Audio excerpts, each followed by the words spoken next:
I'm Stephanie from Green is the New Black. I'm currently tuning into you from Singapore today and really excited to have a little chat. So we're going to be talking about well-being and the environment. So basically, we have about 11 years until we hit climate catastrophe. So you've probably heard these stats, or maybe you haven't, but the UN basically came out a couple of years ago with a massive report, IPCC report, that basically mapped out that we're going to be hitting climate catastrophe in the next, well, back then it was 12 years. And so this really means we're going to be having more severe droughts. We're going to be having more severe hunger, poverty all around the world. And it's really something that's very, very urgent that we need to be looking at.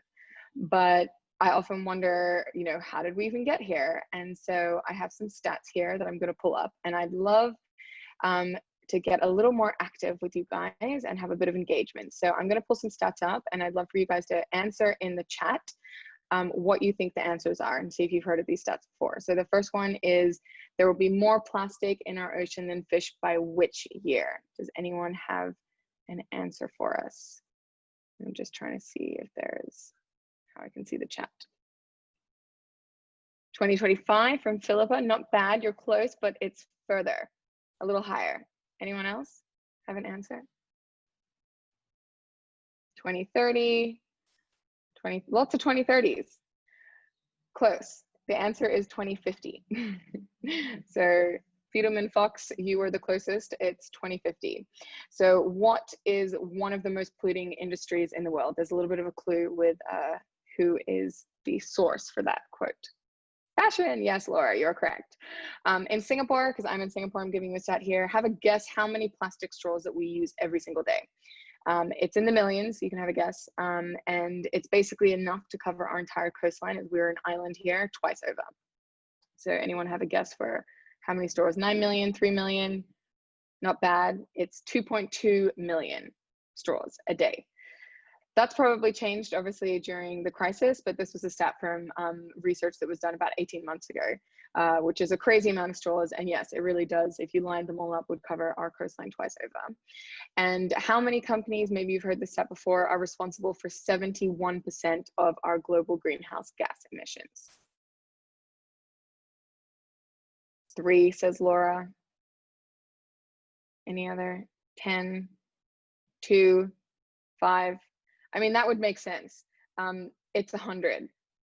So I'm going to just pull up the actual stats here for you guys. So there's 100 companies that are responsible for 71% of our global greenhouse gas emissions. And that's from the Carbon Majors report. So this is just to give a little outline, just at the gravity of the situation. And so now I'd love for us to play another game. If you scroll to the top of your Zoom screen, there's an option that says View Options. And I want you guys to click on Annotate. And then when you see Annotate, you can click on Stamps. So we're going to be playing a few games throughout my talk here to get you guys engaged. But you can click Stamps, and then I want you to click on whichever answer you think is, oh, okay. I didn't mean to do that. Click on whichever answer fits for you of who has heard about these kind of stats before. So maybe you haven't, maybe you have, but I'd love to hear if that works. If it doesn't work, that's fine. You can just paste directly in our message chat. But if you scroll to the top, there's a View Options, and you can click Annotate and select a stamp. But I'm not seeing any. Oh, yes, there's one person has it. There's a nice little tick there. Sure have. Anyone else managed to find what I'm talking about? Okay, if not, you can just reply in our chat. Okay, so basically, quite often, sorry, don't have Annotate. No worries, Caitlin, thanks for letting me know. You can just reply in the chat when I ask these questions then. Yeah.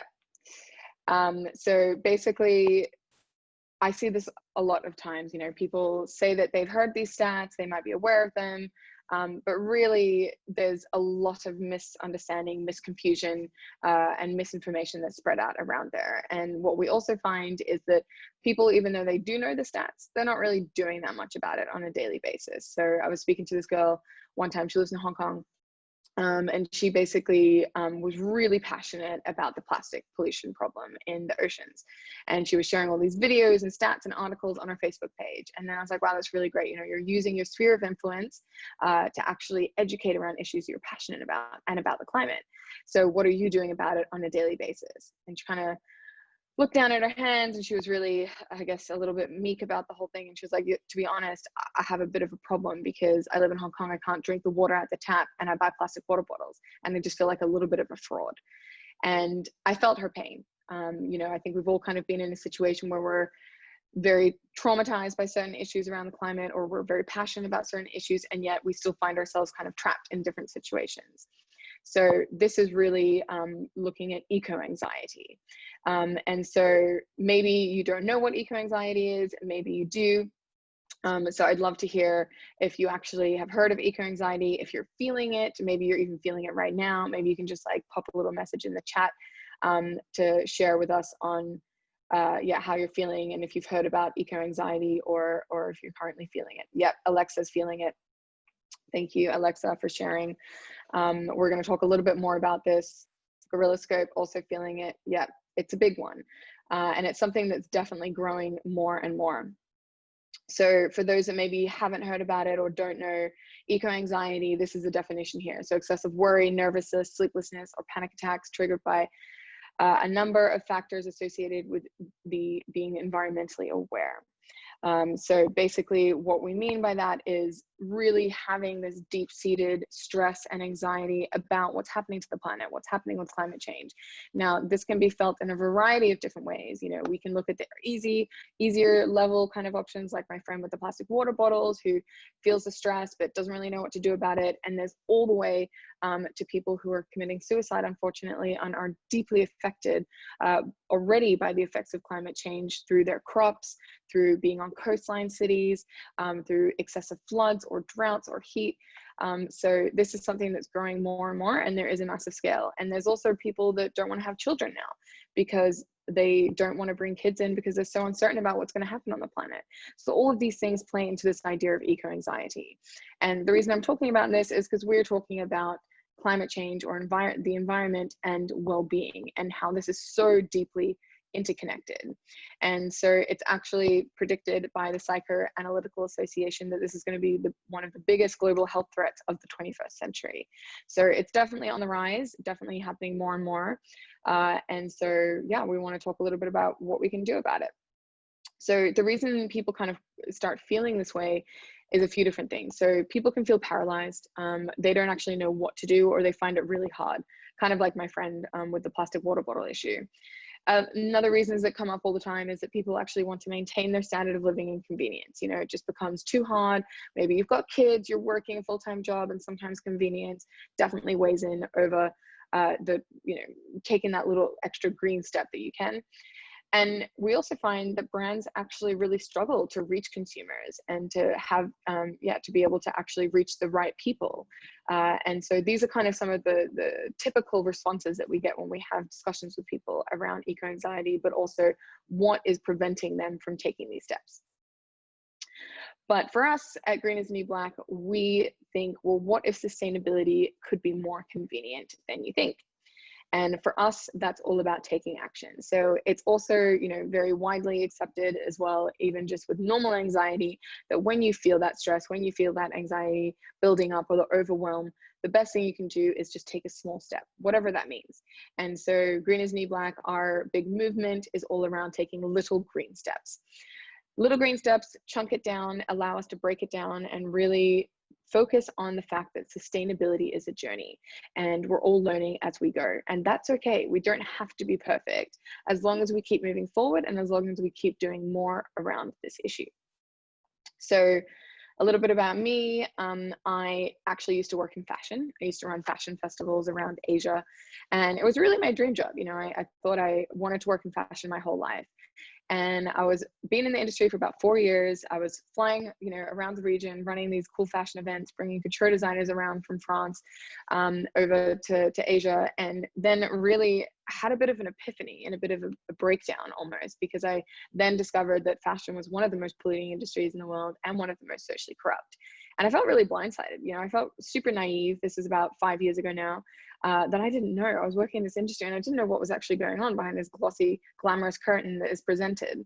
And so I quit my job. I had a matrix moment where, I had to continue either down the path that I was going on and build this dream career that I'd always imagined, or go down this new, very complicated, very unknown path and figure out how I could actually start being part of the solution instead of what I felt like was part of the problem. And so since then, I've been on my own journey of sustainability, built a company called Green is the New Black. And basically now I'm still on the journey of sustainability and learning. And really what drives me and what drives us at Green is the New Black is continually figuring out how we can take these big, complicated issues and break them down into these little green steps, into manageable aspects that we can understand, but also that we feel empowered and that we start to find a bit more joy and remember that life is still worth living and should be happy.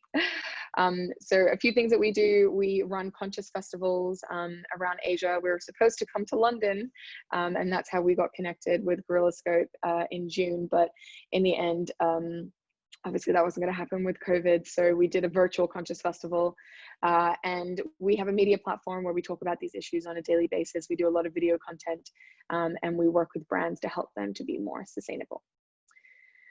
So yes, we just like to be this bridge between consumers and brands, and that's kind of what we play. These are some of the values that we prioritize, so you can just have a little taster of what we do. So when I think about well-being, it really comes down to this idea of consciousness. And this is really what I started with when I started Green is the New Black, this idea of conscious living. And for me, that really means being aware of that our decisions not only impact us, but our surroundings and the planet. And it's just having that wake up moment, where, or the matrix moment for any any matrix fans out there. So hold on, we've got a suggestion here from Paul. Opportunity we have now is to collaborate with advertisers to say, what if we were to create a brand with sustainability behaviors that people in the real world wish existed? Is that too big a leap? And Carl's saying, yeah, part of the solution for sure. There are lots of great brands already existing. It's true. Marketing and advertising is a massive part of this, but then there's also the greenwashing aspect, right? So we have to also navigate through and understand which brands are actually doing this genuinely and which brands are just trying to ride on the trend. And once you do more and more of this, it's definitely easier to sort of navigate through, and we're sort of a platform that you can help to navigate through that. But it's also really about empowering ourselves with knowledge and also setting up our own understanding and barriers or boundaries of what we are willing to accept and what we're not, and relate that back to our own actions as well. So yes, really this idea of kind of waking up and tapping into that consciousness. And this is how it's all very deeply related and connected with it. So this is not from me or from Green is the New Black, but it's something that I thought would be maybe relevant and interesting to you guys today. So there's this framework about the stages of the waking up syndrome. So I think this is definitely something I went through. My whole team went through this. We still go through it with different issues because we're always learning and trying to understand more about climate change and the effects this is really having. But maybe you can identify with this as well. And please, again, feel free to jump into the chat and share if any of this has been relevant for you. But at first, there's a lot of denial. It's the refusal to believe. It's the refusal to accept. Normally people kind of, disassociate themselves a little bit and moving into the next level of semi-consciousness. It's like, yeah, you kind of know what's going on, but it's not your problem. Or, we hear a lot from especially older generations that, oh, it's not my problem. It's too late. I'm not going to have to deal with this in my lifetime. It's like the cop-out stage, basically. Then, you have maybe an awakening moment or an aha moment like I did with fashion and the industry, and you kind of have a moment where you're like, oh my goodness, and something drops, the penny drops, you have your matrix moment, and you start realizing, and those seeds are planted or something gets ignited in you that actually you have to keep going and you can't now go back to what you knew before. Then you reach this point of no return. And that's really where you realize, like, okay, I'm actually going to change my life. And again, this is a journey, and this happens more, like I've gone through this so many times with different issues, and also still had the denial and the semi-consciousness, and then reaching the point of no return. And then unfortunately, this is kind of where the eco-anxiety kicked in. You know, you get the despair, the guilt, the hopelessness, the powerlessness. And I think this is where the guilt part really can eat you alive. And that's, you know, the anxiety that can happen there. And sometimes we have to go through those stages. Sometimes they don't happen in this order. Sometimes they happen in different orders, but these are sort of the typical things that people would go through in their own journeys. And then stage 6 is where we kind of get to the acceptance, empowerment, and that's when we can start taking action. That helps to remove the overwhelm and to help us feel a little bit more positive about it, and to regain sort of a little bit of balance throughout this whole situation. So this is a really great quote that I guess really spoke to me as well. So I used to think that the top environmental problems were biodiversity loss, ecosystem collapse, and climate change. I thought 30 years of good science, we could address these problems. I was wrong. The biggest threat to environmental problems are selfishness, greed, and apathy. And we need to deal with these through cultural and spiritual transformation. So this, I think, is just a great quote. It's just an interesting perspective. You may or may not agree, but I think really when it comes to this, one of the biggest things that we feel like we have to overcome right now is this comfortability, convenience, and laziness that we fall into. And, you know, I myself fall into that sometimes for sure. But how can we actually start to overcome that more and really galvanize the masses so that we can propel ourselves forward? So even though we're talking about big issues, when we're talking about well-being and the environment and this kind of work, it's really important that we look after ourselves as well.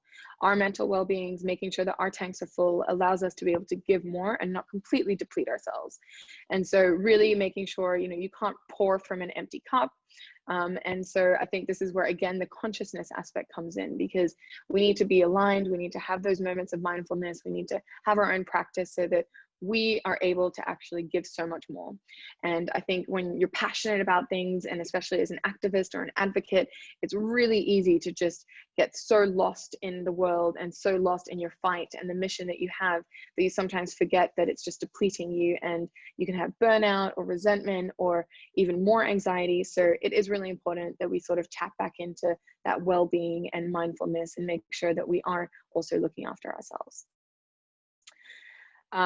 Not a popular topic, and not all the time, but we can't really talk about well-being in the planet without understanding things like the impact that our choices have. And we make very big decisions 3 times a day on our plates, and those decisions have a huge impact on the planet and as a collective through that. It's also the clothes we wear. There's multiple different things, but food is a really massive one that we can start to address and start to look at how can we eat and live more sustainably through this as well.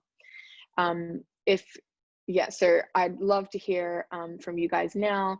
So since we can't do the little annotation thing, where has plastic been found or maybe not been found? So I've listed out a couple of things here. So if anyone has, you know, wants to share, like if you think it's not been found in something, or if you think it has been found in things or other founds. Yes, tea bags is a great one, which I did not list here. So thank you. That's another one that it's found in. Plastic and fish. Yep, Laura, that's correct.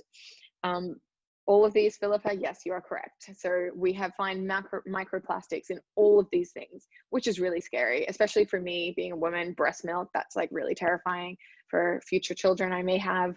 The air that we're breathing, you know, it's in all of these different things. And microplastics and our reliance on plastic is a huge, huge problem, and something that we massively need to address within as soon as we can. And that microplastic is also deeply related to our reliance on single-use plastic, also our reliance on fossil fuels and oils, and ending up in the waterways and all our different systems. So a stat that may not be widely known, but there's the Great Pacific Plastic Floating Patch. And in that, actually 46%, they did a big survey, and 46% of the plastic found in that Great Pacific Garbage Patch was from plastic fishing nets. So just a little thing, if you really care about plastic and you're frustrated with plastic in our oceans, you do need to understand about how your seafood choices, for example, are really being affected and how that's all interlinked, because the microplastic issue is massive and it's only becoming more of an issue as well. So what do we need? Well, we need micro revolutions, and this is something that can happen on a small scale. Again, it's coming down to these little green steps and small little revolutions. And I have a couple of examples of brands that we love that are doing this, and things that are products that are coming in that are as good and tasty as what you're used to, but they are much better for the planet and also better for your own well-being. One is Oatly. Maybe you know this brand. They've just had a huge round of funding actually, which is really exciting. But they do oat milk, and they have an amazing strategy, super fun brand, really cool to check out. Also, obviously, the protests and strikes that we're seeing around the world, these started as just one girl with a sign who was on a mission and really passionate about, not taking no for an answer and creating a whole movement behind that.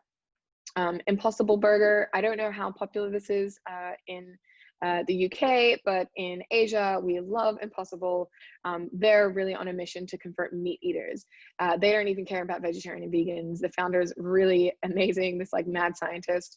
And he basically is like, I'm targeting, my target market is meat eaters. I want to show them that they can eat their delicious burgers and and be better for them and the planet.